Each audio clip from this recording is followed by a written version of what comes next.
Hello Philippines, good morning once again. Nandito tayo sa Davao Beach Club. Kuha tayo ng update dito sa ginagawang tulay, Davao Summer Bridge. Ito na po yun, nag-drill na naman sila. Another butas na naman ito. Kasi yung nakaraan, binuhusan na nila eh.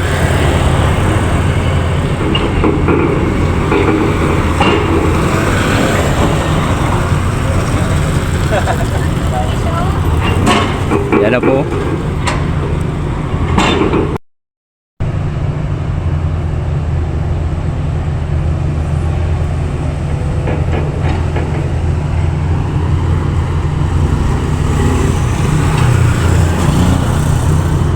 Ayan na po, sa kabila na po sila nag-drill. Ibang butas na naman yan. Palagay ko ika-apat na butas na yan.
Yan po, mukhang malalim na itong dinidrill niya.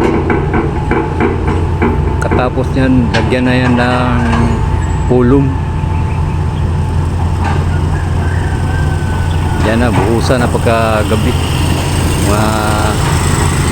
Siguro mga alas 9 ng gabi, buhusan na yan.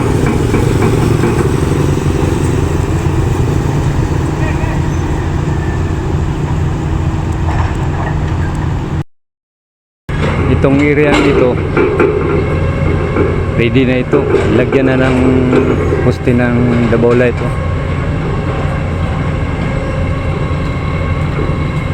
Ayan, may poste na ng Davao Light